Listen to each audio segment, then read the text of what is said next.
Welcome to That's Good Parenting, the podcast where we look for simple steps to reduce your parenting stress. I'm your host, Dori Durbin. Today's conversation is such an important piece because we're talking about something that parents use every single day and without even realizing the power that they have. It's their words. I'm joined today by Jody Hill, parenting educator, speaker, and author of the Amazon best-selling book, The Parent's Secret Superpower. Jody, I'm so glad that you're here. Thank you so much for having me, Dori. I love what you're doing in this space that you are just creating for parents to come and learn and be better and raise healthier children. Oh, I was so excited to talk to you because you have so many pieces of information that we could talk about. And I told So you much. so many things, and I had a hard time even just narrowing it down. But today, I think having the conversation, really, I mean, the words that we use. Before we get into that too much, though, tell me a little bit about what got you in the area you're working in and why this is such a passion for you. Yeah, I mean, it started before I knew it was starting when I was young. And the words and the tone and how my parents showed up with me really impacted me. There were great things, and then there were not so great things. And then as I became a mom, I think subconsciously I showed up differently with my children because of the things I liked, things that I didn't like. And then other parents were making comments of like, whoa, the way that you are here and the way that you are here, this is different. And then it really started coming together back in 2020 when I was going through a divorce. And I was like, I don't want my children to become a divorce statistic where it's like, oh, they suffer with this and this because of all of the fallout of that. And so I was like, what can I do to help shape my children? And at that time, they were ages between 2 and 7. So they were young and I had 4 kids. And I was like, what can I do to help them thrive through whatever life comes at them? And that really brought me on this journey and actually starting to look into the research, whether that which led me to science and also faith. Like, oh, what does God's word say about this that was backed up by science? Like, so cool. And just really realizing that I have everything that I need inside of me to help raise a confident and capable kid, regardless if their parents divorced, regardless if they're experiencing bullies or they're seeing someone else being bullied. How do they step up and be a warrior and step in on that? And how do they have this identity that regardless of what happens, they know who they are and they act out in that? And so it really started 5 years ago, but I realized like, man, I'm doing some of this stuff already. And so that's when it came together in a book and in what I share online. And that has brought us where we are now. So I guess that was 6 years ago. How are we in 2026 already? Oh my goodness. Yeah. I think it's amazing that it came to you so organically. Wasn't something that you fought to find out. It was something that was brought to you. And Right. then you were able to use your experiences as a mom, but also helping others to just continue to build that foundation and grow from it. Yeah. And that's pretty amazing. And I think too, like most of us as parents are looking at what we do and what we say and thinking, oh, that probably didn't come out the way that I really meant it to. Right. How bad did I just screw up my kid in that interaction? Yes.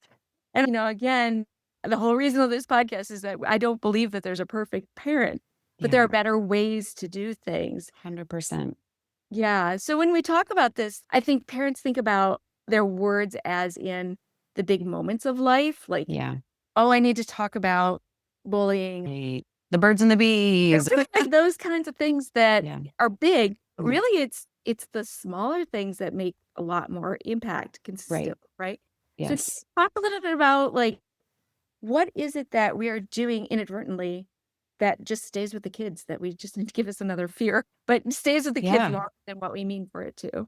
I think you're so spot on where you say it's not these big moments. It's just like in marriage and relationships, right? It's not, oh, you took me on this vacation and you're set for the year. It's these little interactions of tenderness and kindness. It's the same thing like with our kids. It's not just this grand gesture of, oh, I love you so much. I'm so glad I'm your mom. And then you're good to go for the rest of their life. Like, no, it is these small interactions that we have with our children that slowly will build up their confidence or chip away. And many parents do not realize the power that we have in those small little moments. And that's why I call my book The Parent's Secret Superpower, because it truly is a superpower that we already have. We don't have to get our master's. We don't have to get a BA. We don't have to attend a 20-hour course or clinic to get this power. Like, we already have it. And it's secret because we don't actually realize the power that we have. And that is what my heart is to help parents understand that, hey, man, mom, dad, the words that you speak in those big moments and also in the very small moments, those go into your child. You birthed them, and you are the first person they look for survival to meet their needs, to know, am I valued? Am I loved? And who am I? Right. And so the words that we speak to and over our children, it starts to shape a belief in them. And that belief, they take that on as their identity. And when we have an identity set, we act out based on that identity. So if my parents are always telling me, oh man, you're such the difficult child, you're the hard one, you're the picky one, they're constantly speaking that. That's not just like making a statement of like, oh yeah, there's some foods that my child doesn't eat, or there's some challenges that they have when they're doing this. What they're doing is they're actually speaking to the identity. You're picky, you're hard, you're difficult. So a child takes that on as a belief, and that turns into an identity.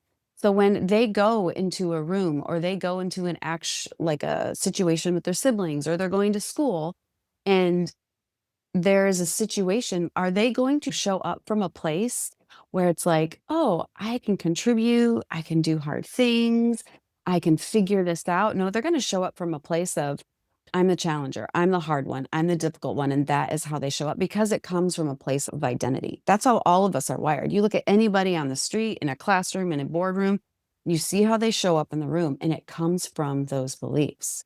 And as parents, we are the first people that get to put those beliefs into our children, which is why it's so important to watch the things we say. So even just like a couple examples of just, like I have one child, and he's been labeled as like, oh, he's so shy. But the fact of the matter is he is not shy. Like, you see him at home, you see him playing with his friends in an environment, he is the opposite of shy. He's like spunky, he's fun, he's outgoing. But when he's in a new environment, he just takes a little bit of time to warm up. But I don't want him to think that I am the shy one, I'm the quiet one, because I actually believe he has a strong and powerful voice inside of him that God has given him to unlock. But if we constantly keep speaking over him, oh, you're the shy one, you're the quiet one, what is he going to believe about himself that keeps that locked in?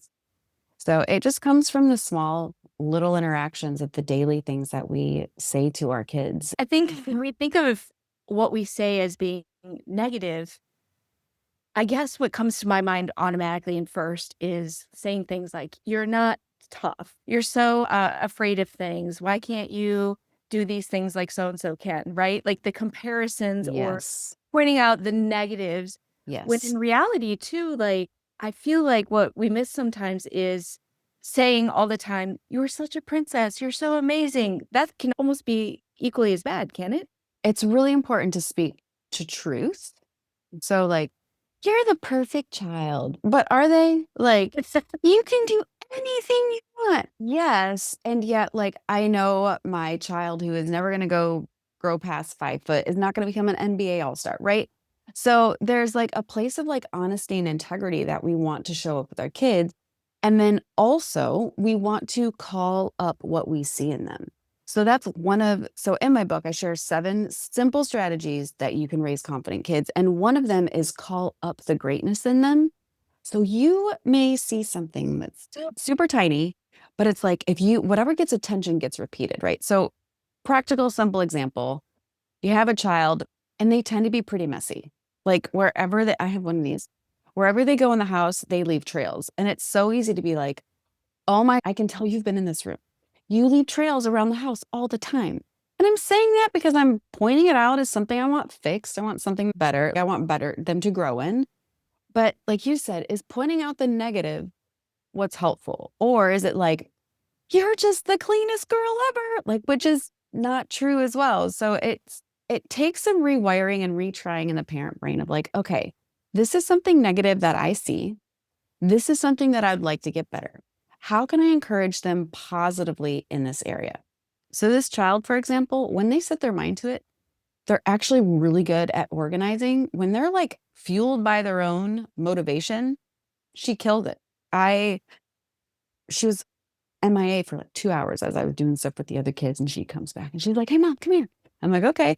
And I come in her room and she had pulled out all of her important like papers and folders and artwork from school and had taped them like all over the wall, like perfectly orderly. Her bed was all made perfectly with all of her stuffies and everything. And I'm like, aha, I know you've got it in you. But it's like when we see those small things, like, wow, you did such a good job organizing your papers. I loved how you put your stuffies there together. I know that you're like, I love it when you set your mind to it. You are really neat and orderly, and you do a good job putting things away. That is so different than, oh my gosh, you are so messy all the time. Look at all this crap on your floor. Please pick it up. You are a mess. So different. Yeah. Yeah. Like I said, I have older kids, so I can already see where that would transition and follow them into the next. Right. Yeah. Our son was pretty shy when he was growing up, and everybody told us that all the time. Mm, I mean, they went to wow. college and came back, and we were like, wow, what, what Mhm. happened? It gave him like a new start. Mhm. Nobody knew. Nobody knew him from before. And I feel like, even as parents, we definitely do that. But I wonder how we handle situations where it's not us saying it. Maybe it's Mm, a teacher. Maybe it's a friend of the family. Maybe it's a grandfather, grandmother, right. somebody related. How do you handle that? Like, how do you redirect someone else to not invest negative thoughts into your kids' heads? Yeah. So I say it's twofold. One, it's you speaking so much truth into them and them knowing it's your truth. Mom's just not like blowing air up my skirt, right? Like you setting such that strong foundation of truth in who they are that when other people speak into that, they're like, nope, I don't accept that. Or nope, that's not true. I remember in fourth grade, I was on the bus and I had to get to my house, and the bus bully was like right in the middle of my way. He scared the crap out of me. And I always just stayed away from him, right? But I had to like go past him and I get up to get off the bus. And so I get up to him and he just like sneers at me with this really rude look. And he's like, "You're an idiot." And for me, growing up in a Christian home, like we didn't even say like shut up or stupid. Like that was like, The you bad know word. Yeah. yeah, and so for him to, like, look at me the way that he did and call me an idiot, it just really shook me. But in that moment, I was like, "That is not true. I know what my parents have spoken to me. I know who I am. That is not it." And so I looked at him and I was like, "No, I'm not." And I just walked off the bus. I was, like, shaking, but I did it, and it's like a voice like that couldn't rattle me because there was no trust built with that voice. There was trust in my identity that my parents had established with me already, and so that is why I think it's so important, I teach parents, like, when you show up in these healthy ways with your kids moment by moment by moment, you build that trust and you build that connection. And so by doing that, you become the loudest voice in their life. So the second part of that is when you can show up in that healthy way, when they start to have peers or teachers or social media or even movies or whatever, trying to speak differently to their identity. Hey, in order to be loved, you need to dress like this. You need to look like this. You need to be skinnier. You need to be bigger here. Like all of those things, they're so rooted in who they are from home and from us, that stuff can wash away a lot easier. That's actually such a great perspective because I have talked to several guests about, the influence of social media, the influence of other people, especially as the kids get older and they start Yeah. looking to friends and other groups for support for independence. It's Right, scary. It's right, scary. Yeah. You hope that you've done your job. And if you right, have little kids right now, think about this right. right, like, you're planting seeds. Yes. Yes. Well, going back to your book for a second, The Parent's Secret Superpower, Jody, you gave us one skill. Yeah. Can we steal from you one or two more? Yes, I'm like Okay. okay, I'm trying there's so many good ones, Yes. so, Yes. like and I even have this, like, magnet that I Oh, love to, like, give to parents. I'm like, here's your little things." This isn't available online anywhere, but this I made extra, so I'm like, "How can I, like, utilize this in a fun way?" But I think, like I think something that's really important that I think would be a really great conversation to have is one of them is stand against villainous beliefs. And this is what I mean by that. So as we become parents, there are certain things and milestones about our children, specifically milestones, but there's a lot of things that we can believe that can impact how we show up. But think about the terrible twos. As soon as we think of that, we're like, oh my gosh, my kid's going to be terrible. They're going to be fighting. They're going to be screaming. They're going to be like, it's going to be terrible. So terrible twos, ferocious fours. Oh, just wait till they're teenagers. And I'm like, you know what? I am not going to align with that. And so here's the thing. I have raised 4 children. They're now ages 7 through 12, and none of them went through the terrible twos. And why do you think that is? So like the terrible two, what happens when they're twos is it's a developmental milestone for children. They're learning boundaries, they're learning what they can do, they're learning what they can't do. And the difference is do we go into this believing and expecting it's going to be hard and challenging and they're going to be terrible? Or do we go into this knowing that like, hey, there's going to be some moments where they're testing boundaries, but I'm understanding this. I'm understanding where they're at and we're going to do this, right? And so a great example is when my oldest child, he was probably 2.5 at the time. I'd given him a juice box. I don't know if he had ever had one. We didn't have them a lot, but I just finished cleaning the kitchen. He's sitting at the island and I turned my back to him and all of a sudden I hear like liquid splashing on the counter. And I look at him and he has his juice box and he's turned it upside down and he's like squirting it on the counter. You know how long it took me to clean this kitchen? Right. So like instant. So here's 2 different ways that you can approach this, right? We talked about earlier about what you believe shows how you respond and how you react in life. So if I'm in that situation and I believe that my child is terrible because they're in this terrible phase, how would I show up? Oh my gosh, there you are again, making another mess. Why can't you do anything right? Did you not see? I just spent all of this time cleaning. You are so disruptive. You are so messy. Oh my gosh, you're creating all this work for me. Get out of here. I'm going to clean this up. And you grab the child and you throw them in the other room. Go somewhere else to go play somewhere else. Or you're in timeout, whatever. And what do you have in that moment from that child? You have a child who is kicking and screaming and they're like, "What?" And then you get the behavior that you were expecting to begin with, right? As opposed to, which in this situation, I did a great job. There have been other situations I've not done a great job. I'm happy to share my fails as well. No one is perfect, as you said. But instead, I turned around and I was like, oh, okay. All right, buddy. And I grabbed the juice box. I'm like, let's turn this right side up. I'm like, here's the deal.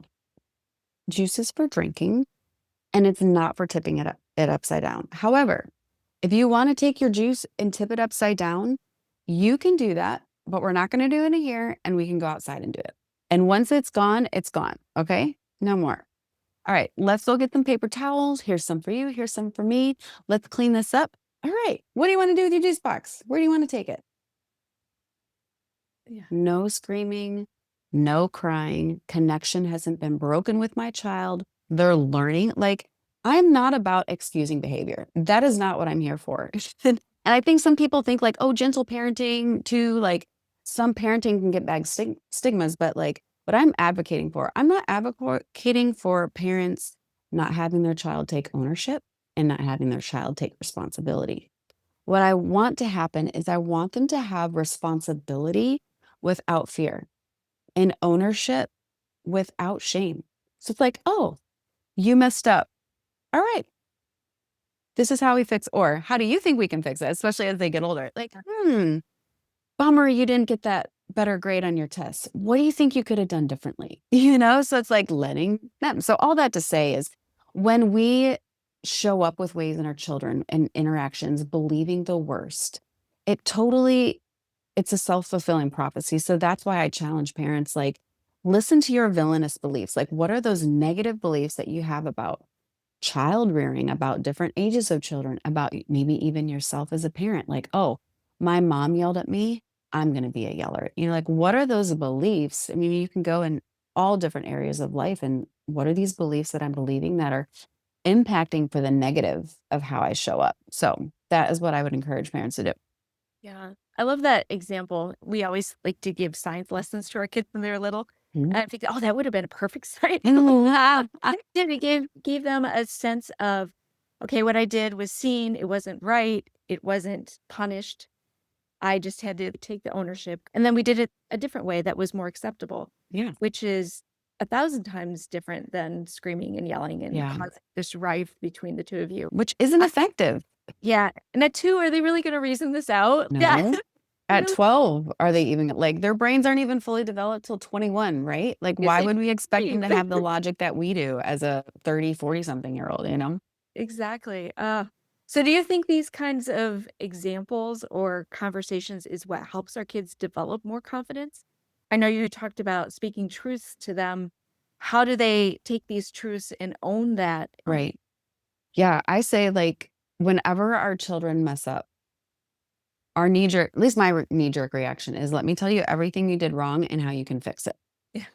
Right. That doesn't help them develop the brain capacity to look at their situation, assess it themselves, and start to brain work to mastermind. Okay, like, what can I do differently? All they're worried about is mom is yelling at me, dad is yelling at me, not telling me what I did right. And then they're just walling up, right? We want to create a space where they can take that ownership and can take that responsibility. So if we're always trying to problem solve for our children, they are never going to learn how to problem solve. Daniel Amen has this great quote, and it's something along the lines of, we build our own self-esteem by stealing theirs. Like, confidence is earned. Like, they have to be able to build that muscle of trying things out on their own and failing. And then us being the safe space of not saying, I told you so, but oh man, I would be really bummed too. What do you think you could do differently? And that's so much more powerful instead of scaring children into trying to do the right thing or scaring them into or shaming them into obedience. Like, that can work immediately. And it's the fast, quick fix. It's the quick drug of getting our kids to obey is when we yell at them and shame them and stuff like that, because we can get that quick obedience. But long term, man, that impacts so much your relationship with the children, their problem solving abilities, their confidence, like all of the things. Yeah. Yeah. And I hate to say it, but like if you don't make that break or that transition fairly early, then it gets harder the older they get. It does get harder. Never too late, It's never but too late. it does get harder. Definitely. Yeah. Definitely. So one of the things that I think about a lot as a children's book author is the message behind what's going on, right? Mm. And so when you think about your clients or even people who've come to you for advice, what are some of the messages that you wish children were hearing more of more often? From their parents. I would say one of the things that I wish kids were hearing more from parents is that you're capable, you can do it, and you can do hard things. I think on one hand, we don't want our children to hurt. Most parents don't. Like, you don't want your children to hurt, you don't want them to struggle. You want to protect them from all the evil in this world, and yet it's going to happen and we can't protect them. And by protecting them too much, they don't get to grow. And so, what I want my children to be able to do is when they hop on the bus at school in the morning or they're going wherever, that they know that they have what it takes. And that encouragement comes from me. It comes from us as parents. So, if we can be so intentional to really encourage our kids, like, hey, you can do hard things. And hey, it's okay to make mistakes. That's how we learn. And if we get to be that safe space for them, they're going to keep coming back. They will, this is that safe space. That's why kids join gangs or other unhealthy groups of friends or whatever, is because that is where they find that acceptance, as twisted and as messed up as it can be. But if we can be that safe place where they can fall, where they can mess up, where they can learn, and we're there to champion them and encourage them in that instead of shame them, man, like, you can't go wrong as a parent if you do that for their kids, for your kids. You're right. You're so right. And that, like you said, that relationship is so different as they get older. It's more of Yeah. you like an advisor. Right. Really, it's them making decisions and choices.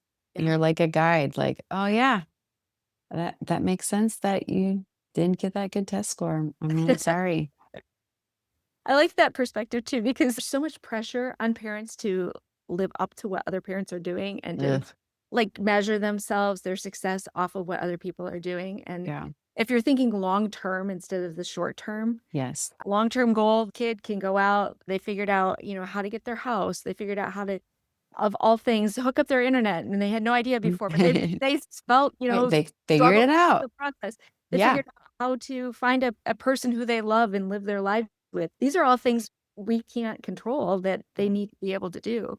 So Yeah. having that confidence is really important. Yeah. So what if you're a listener and you're hearing these words and you're saying to yourself, I nag, I I probably bring up a lot of the negative things more often than I should. I Yeah. haven't been doing what she's suggesting. Jody Yeah. hurt so much and I haven't been doing it. Yeah. What is some advice that you have for them as far as like their own perspective and fixing what's happened in the past?